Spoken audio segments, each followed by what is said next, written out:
Hello, and welcome to another episode of the Many Faces of Cancer podcast. I am your host, Melissa Grosboll, and joining me today is Tara Lehnertz.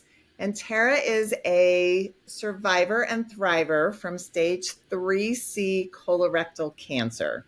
She was diagnosed at age 43 in 2015, 3 days after getting back from her honeymoon. We are going to talk about that definitely. She is an animal lover. She loves all things Colorado, where she lives with her husband, and she has 2 children and 2 stepchildren. And these days, she is an avid volunteer for the National Colorectal Cancer Alliance, and she was the 2022 chair of the Blue Hope Bash Denver, which raised over $159,000 for the National Colorectal Cancer Alliance to support research and care. So welcome to the show, Tara. Well, thank you. Thank you for that. I am so happy to have you on. This is wonderful. I'm happy to be here. I always love an opportunity to, share a story. And, this was one that I obviously thought I'd never be on. And here you are. Yes, here I am. Here I am. I don't think any of us really want to be on a show like this to start with, but it's, the amazing stories and the amazing journeys are, what really make it special and also help others going through these journeys as well. So let's kind of dig in. So 3 days after your honeymoon, you were diagnosed. So tell me kind of what was going on, what led you to go to the doctor and get that diagnosis to start with? Yeah, no, absolutely.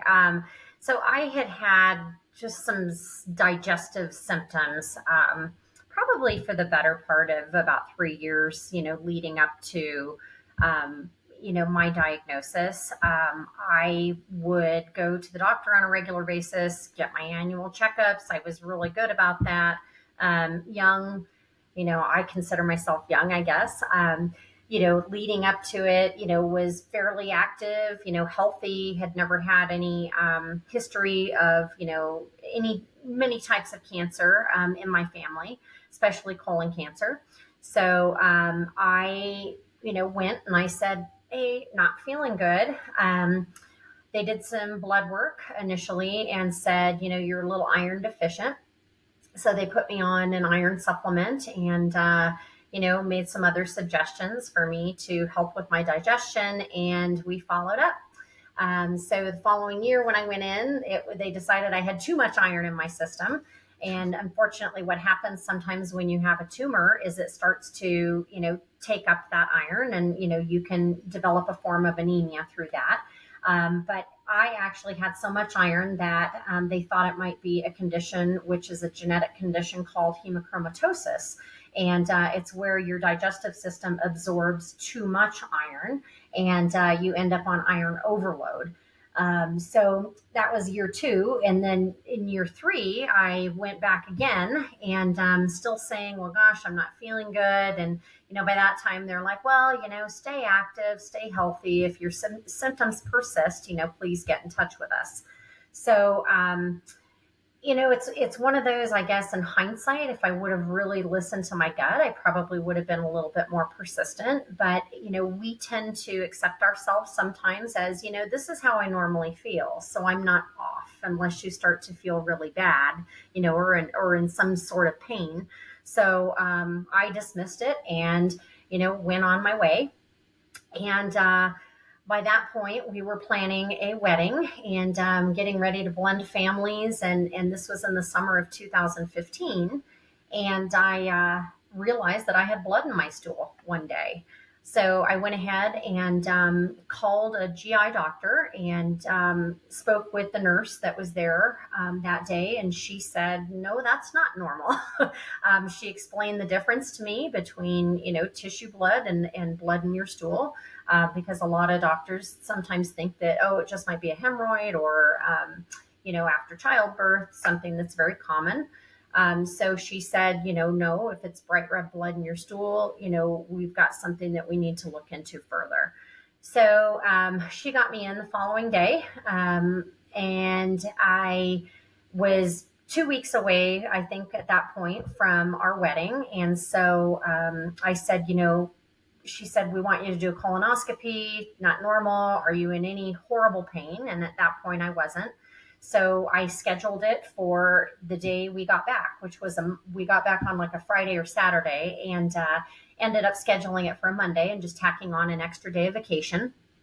And sure Yay, enough, vacation, preparing for a colonoscopy. right? Yeah. Because that's what we do when we're a Of little bit, course.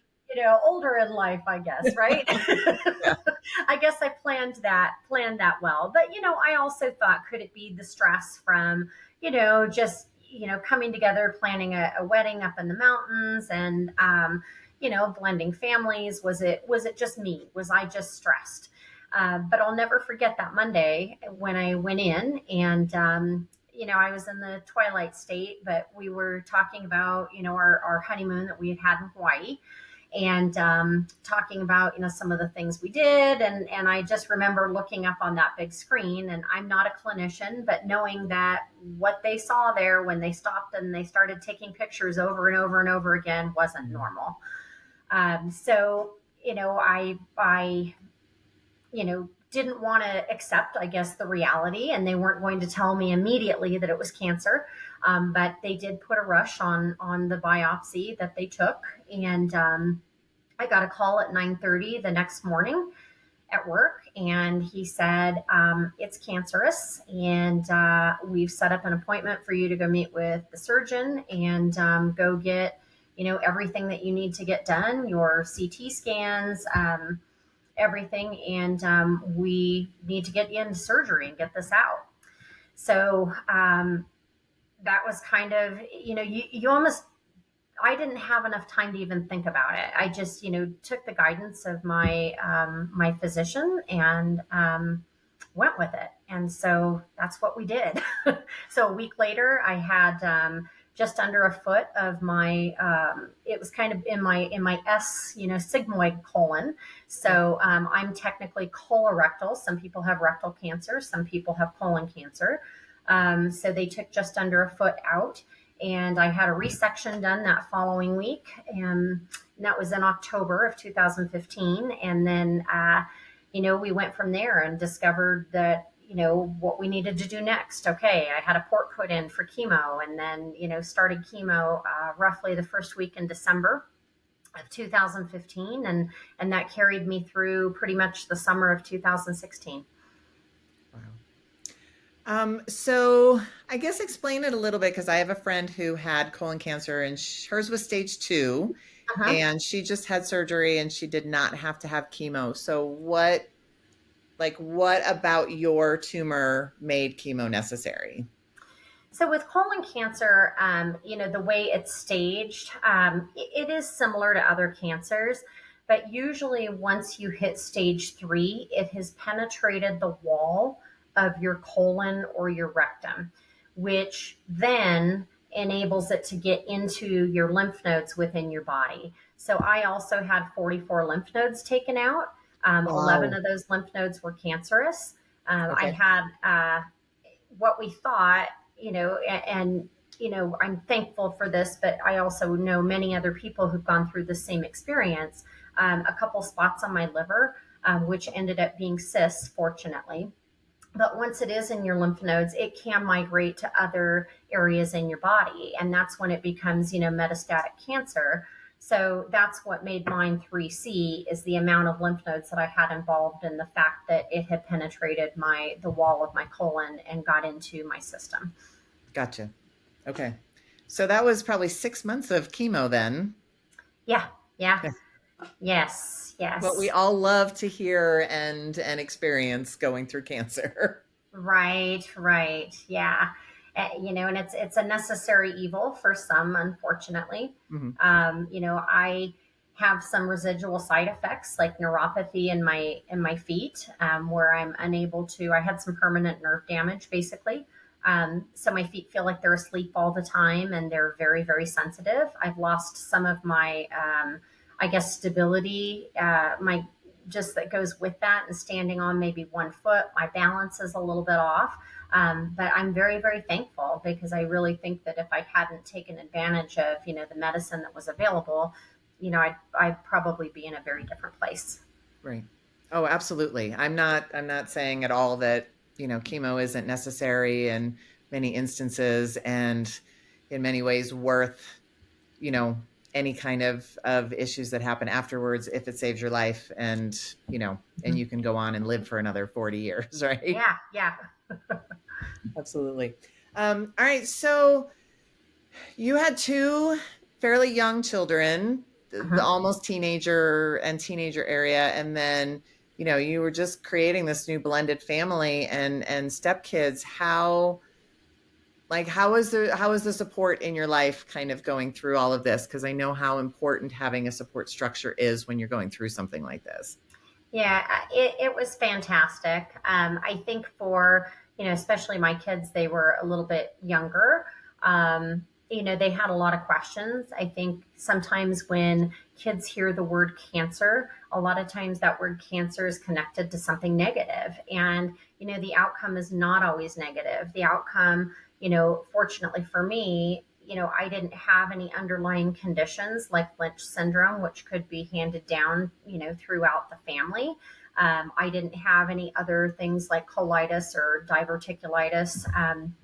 But when they hear the word cancer, I remember my daughter at the time, who was 15. She was on her way home from gymnastics practice, and she called and she said, Mom, are you going to die?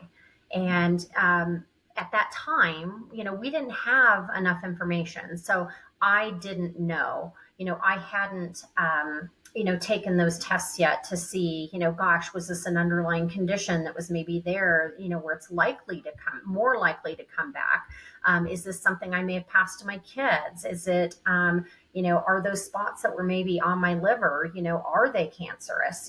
We didn't have some of that information. So, to be completely honest, I couldn't sit there and tell her, no, I'm not going to die, because I didn't know. I didn't know at that point. But what I did know is that I was in good hands, and that I was, taking the necessary course of action, and that, my doctors did have a plan. So the best that I could tell her is that I was being treated for it, to the best of, their knowledge at this point, and that I didn't know. But that they were on this journey with me, and my family was fantastic. And oftentimes it's so much harder on the caregivers, because when you have cancer, you sometimes are so drained because of everything that you've been through, the emotional part of it, the physical part of it.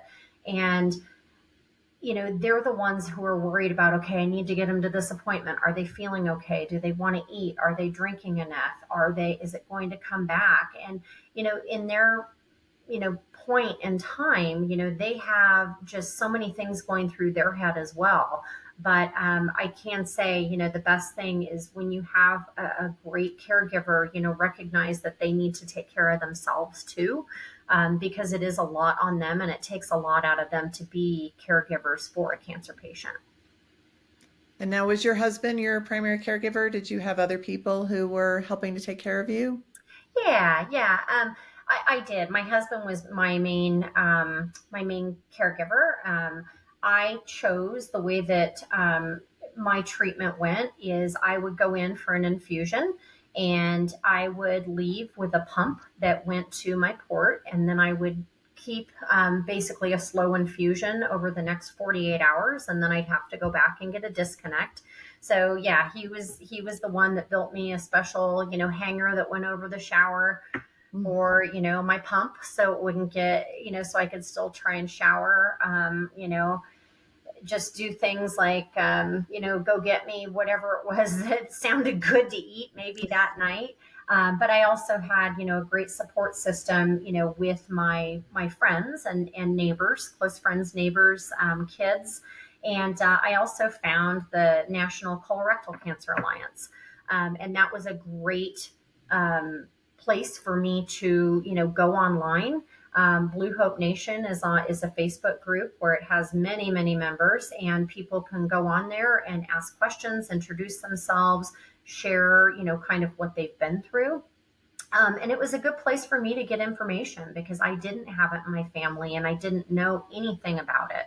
So, any of those questions that I didn't know who to turn to for answers, I could definitely find those resources there. Gotcha.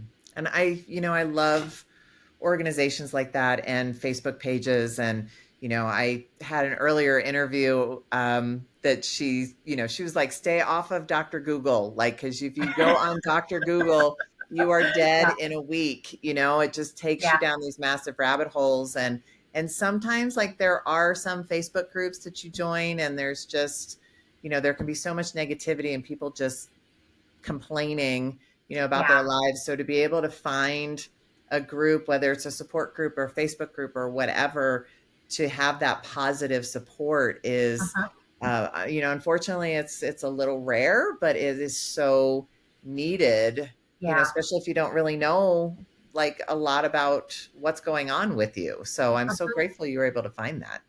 Yeah, and everybody's journey is so different. Mhm. My diagnosis and my stage may be completely different from somebody else's, and same with, treatment, the way that it's approached. Some people might have radiation before they have chemo. Some people might not have chemo. Some people might have you know, just or not at all. It's everybody's journey is so different, and it's important to remember that. When you meet and talk to other cancer patients, and one of the reasons I like to share my story is because if I can help one person stop and think about their health and go get their checkup or their colonoscopy or their mammogram or whatever it might be, a skin check. If I can get one more person in that preventative place, then there's one less person that has to go through the actual experience, which isn't a lot of fun. No, no, Nope. but absolutely. We all need to be advocates Uh-huh. and share our stories so other people, hopefully take it a little bit more seriously. Like I love when when somebody will send me a text message, it's like, hey, I had my mammogram today, and it's all clear. And I won't say necessarily knowing that, well, I did that. I made sure she went and did that, but just Yeah. knowing that people out there are doing that. And unfortunately, there's I won't say there's no way to prevent cancer, but until Uh-huh. we know definitively what causes it, like, I've talked to Yeah. people who did everything right, ate right and slept right and Uh-huh. thought right and moved right, and still they get cancer. So unfortunately, early detection is the best shot we have at helping people to survive and live longer while we're still kind of working on the whole prevention thing. Yeah, and I think, with especially like colon cancer, there's still kind of a stigma attached to it because it's people don't want to talk about it. They're like, "Ugh, that's icky. I don't want to talk about it." Yes, the prep is horrible for a colonoscopy, but you know what? It's 10 times easier than having to go through the treatment that some cancer patients have to go through. So, Absolutely. it's time we start talking about it, and it's time, people start being a little bit more, open about things like this to create the awareness that needs to be had, so we can decrease these numbers. It's now, the number one, killer in men under 50, and it's like Wow. the number two for women under 50. So you know what, Wow. it's very, very close to being as recognized as of a cancer, as breast cancer. Breast cancer is huge, and it's important. You go and get your mammograms, and same with the colonoscopies, and people just need to become more comfortable with it. Yeah. And I'm hoping to see, hopefully down the road, screenings for other types of cancers as Yes. well. I, I guess if I can say, I'm grateful that I had breast cancer because it was something that could be screened for and caught early. And, Mhm. and the same thing with colon cancer, but people who, brain cancer or bone Yes. cancer, there just aren't screenings for those, and you end up just going by symptoms, Mm-hmm. which a lot of times it ends up being too late. So I'm hoping that there is research being done and stuff, and ways to be able to screen for these other types of cancers as well. Absolutely. Absolutely. Yeah. And I think maybe Katie Couric was a big one in helping bring more awareness to colon cancer Yeah. because she lost her husband to it. And I think things changed a little bit kind of after she really came forward talking about how people should be screened and how it was becoming more and more prevalent. Mm-hmm. So thank Mm-hmm. you, Katie. Yeah. Thanks, Katie. Yeah, absolutely. Yeah, yeah. They've got some pretty fun campaigns. The oh, the lead from behind videos are very funny too. If you haven't watched those, I highly recommend them with Ryan Reynolds uh, and the Wex, is it the Wexley rugby team? I Oh, think it is. Wrexham. Yeah, Wexner. the football team. And yeah, Yes. yes. Oh my gosh, I need to go check that out. That's pretty funny. Yeah, yeah, there's some good ones. There's some good videos there. But yeah, so I became, after my journey, I became, pretty avid volunteer with the National Colorectal Cancer Alliance. I started by, just helping out with they used to call it the Undie Run here in Denver. The what? Now it's called the Undie Run. Oh, undie run, like Yeah. underwear? Okay, gotcha. And they used to give out these fun little boxers, and now it's just a walk to end colorectal cancer. But I started there, and just became kind of an ally for other people. I have my name listed on the national list for people to reach out to in your area if you're looking for resources, would like to talk to somebody, ask questions. So started there, and then in 2022 ended up chairing the Blue Hope Bash here in Denver. So this was a gala that they would host in Washington, D.C. every year for the National Colorectal Cancer Alliance. And it's been tried in various cities, and Denver was a very successful city. So I had actually somebody else who had a similar experience, and she hosted the first gala here in Denver. And I think I came along probably the third or fourth, but it was an actual gala that we had at the Center for Performing Arts in Denver, in the complex there, and had a fun night with fun money gaming and live band and auction fundraising, and we raised like I said, about $159,000 to fund research and help provide low cost screenings for the alliance. We didn't do it this year, but next year it is coming back also, so keep your eyes out for that. It's usually between September and November. Okay, great. And so what is the Blue Hope Bash? Like, is that, I mean, where did that name come from? So that was the original name that was given to the gala. A lot of, like, Komen, has a run. We started out actually with a run also. And it, became larger and larger. So then it became like a walk. And it also was, in doing that, the hope was to be able to include, other people who felt like, they just wanted to be with their family and walk this route, just to recognize this and the need, and for funding it and finding a cure eventually. So it was something that started in DC, and the Blue Hope Bash is more of a gala event, which is cocktail attire, and it's a fun evening, and we've got speakers and again, fundraising, and it just became another way to recognize colorectal cancer, and fund the additional need behind it to find a cure. Love that. I love that. And so you're still an avid volunteer as well. Yes, yeah. And are you going to be chairing the 2024 bash?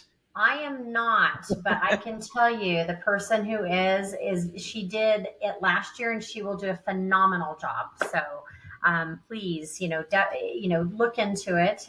Tickets usually go on sale a few months before, and you can always go to their the Colorectal Cancer Alliance website, and they will have information on it. Okay. And we'll put that in the show notes. So, if people aren't in Colorado, I'm assuming that they do them in multiple places around the country as They well. do. Yep. Okay. All right. Fantastic. All right. So I guess what are you up to today? Like you are now, what, 8 years, 9 years cancer free. Yes. Congratulations. That's Thank you. fantastic. Thank you. And I guess how has like other than your volunteering, obviously, how has your life changed since you've kind of come through this whole experience? I think it's really put me in a place to enjoy every moment and enjoy the little things. I'm a natural like people person, so I love to talk to people and share my story. I used to hate yoga, and now I love yoga because yoga is good on my mind and it's good on my body. I do have, as I mentioned, neuropathy, which is permanent nerve damage from the chemo that I went through. But it helps, and it gets my mind in the right place, and makes me more appreciative. But I love to get out and just meet other people, and I think if anything, it helped me realize that you can't control the moments, but you can control what you're getting out of those moments. Moments are given to you. My cancer, it happened. I had to deal with it and figure out how I was going to deal with it. So now I try and enjoy things outdoors in Colorado, connecting with people. I do a lot of volunteering. Could be anything from animal rescues to, like I said, the Colorectal Cancer Alliance. Any opportunity I have, I'm like, if anything, I have time and I have time to give. But, I like to share my story because not every cancer outcome is negative. A lot of cancer outcomes are positive, and mine has been very positive. It's really made me appreciate, when my son gets in the car and goes back to, Arizona to college, I appreciate those moments so much more than I ever did. We always hear kind of don't sweat the small stuff, but I think once Yes. you've gone through cancer, it really like brings that home to Yeah. understand because in the context of being alive, it really is a lot of just small stuff. Hmm. Yeah, absolutely. Absolutely. Yeah. One of the things I did after treatment was I went and did the incline. And to get, halfway up, my husband looked at me and he goes, "Are you sure you want to keep going?" They've got, the Manitou incline in Colorado Springs. They've got kind of a chicken exit that goes off to the side. And I don't want to say chicken exit because that's not what it is. But, you can opt to do part of it instead of all of it. And, I remember, getting to that point and him saying, "Gosh, do you want to just, go down now?" And I said, "No." And getting up to, the top of that incline was such an emotional moment.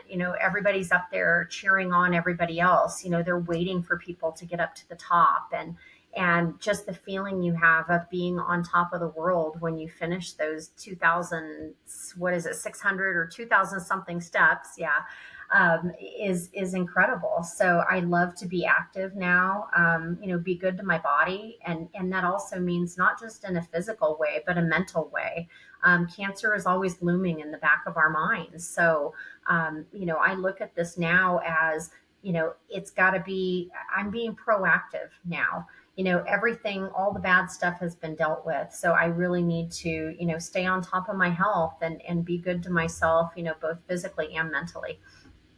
So tell me, other than yoga, kind of what do you do for your mental wellness to stay on top of that? Because I know because Oh, it's so important. We talk about the food we eat, we talk about movement, we talk about sleep, we talk about mhm. toxins, but having your mind right is also so important. Yeah, yeah. I think just, giving yourself, a time out. not always being on the go, but it's okay to have, those moments where you just sit down, in the yard. I love gardening. That's kind of one of my releases. And I will plant flowers until they are gone at Home Depot. Yeah, but I love to be outside and give myself just those few moments to just stop and to slow down. I think that those are so important, and sometimes when you allow yourself to have that extra time to slow down and not be committed, it really makes you enjoy the moment a little bit more. Absolutely. Yeah, Yeah. yeah, but we do other things too. We love to snow ski, mountain sports. When my son was visiting recently from college, we went mountain biking up at Copper, which is an expanding course, and it was so much fun. First time down scared me a lot, but it was still just so much fun. We had a great time, and just cherishing those moments to just be out in the open and see wildflowers in a field, and you're on this bike and in control of this bike. It was so cool. Definitely I'll do it again. I can't say I'd go out and spend $6,000 on a brand new mountain bike, but I will rent one. Wow, $6,000 for a bike. Okay. Yeah. Yeah, it's a lot. I'm You sure got to be there's really probably more committed out there that are more to do that. expensive Yes, too. Yeah. absolutely. Thank goodness for rental places. Right. Yeah. Yeah.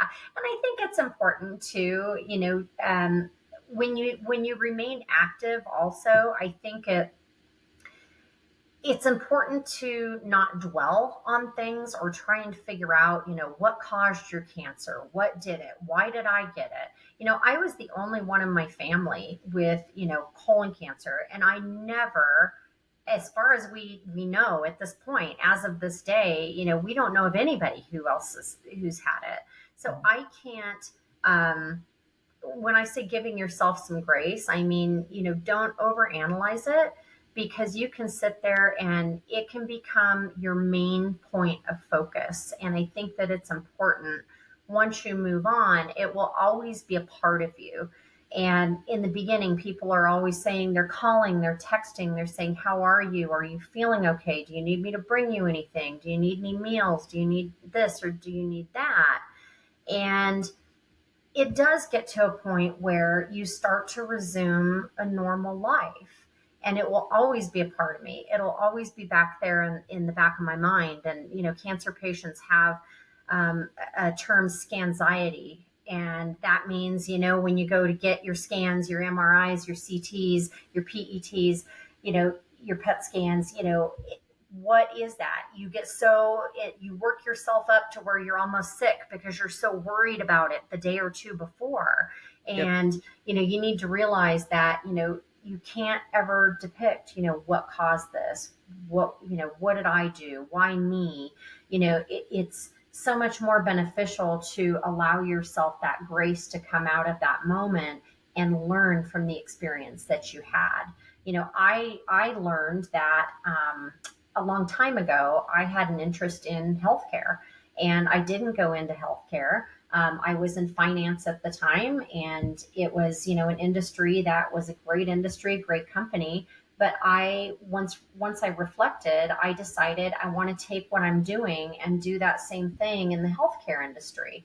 And that's exactly what I chose to do. I sought out that, position because I wanted to, you know, continually learn and stay up to date on some of the equipment and the advances in medicine and what's going on in healthcare. Being a volunteer is not just being an advocate for the cancer that maybe you're supporting, but it's also important to take a look at, are they approving screenings, younger like they need to? Are people with low income able to get the access to health care that they need to? So really, that's also something that I like to support and advocate for as well. I love that. I love that. We need more people like you doing that. Well, thank you. Yeah. Yeah, I Um, recruit too. yeah. Okay. Good to Yeah, know. yeah. One question that I ask of all of my guests. So if you If you were to meet somebody who was kind of just starting on this cancer journey, and you've already given a lot of great tips, but what is one piece of advice that you would give to somebody who's kind of just in the throes of things and trying to figure out, next steps and how am I going to deal with all of this? Uh-huh, uh-huh. Um, I think, the first thing I would say is don't ever try and, determine your future. I think that, when people try and, determine their outcome or their future, again, it's stuff that you can't worry about. You need to listen to your physicians. You need to ask a lot of questions. I think that that's important. And also find a community, find a community where you can, ask those questions to maybe other people who have been through, similar experiences. You know, I may have a different cancer than somebody else, but you know what? Our chemo experiences might be really different, or they might be a lot alike, So, talking and meeting other people within the cancer community is very important. And I would also suggest that to, people's caregivers. Caregivers connecting with other caregivers, especially if you have maybe like one person working in the household at the time, that's very important because they have to learn how to balance the care of a loved one versus the regular responsibilities of having a household and a family. So don't be afraid to ask questions. No question is a dumb question. And look where your resources are, because there's a lot of support out there, and sometimes people just need somebody to talk to. Absolutely. Wow. I love that. And, if you find a community and it's not what you're looking for, find another one. There's Yeah, no like absolutely. you are not married to, oh my gosh, I found this one, so I have to stay with them forever. Just keep looking until you find what fills you and what Right. helps you. Right. And also, I think what comes with it too is, realize that you can't control everything. You may think that you can plan, everything out, but there's going to be days possibly where maybe you're not feeling well, and it's okay to say no to things. I have a tendency with volunteering to overextend myself sometimes, and I had to take a step back last year from, the Blue Hope Bash and, participating in that because I had some other things going on that I needed to focus on. So, don't ever be afraid to say no. Nobody's going to be mad at you. Nobody, this is your life, and you need to honor yourself and live, to, your heart and what, your body needs. I love that. So where can people find you if people want to reach out to you and just talk to you or get more information about the Blue Hope Bash or anything else?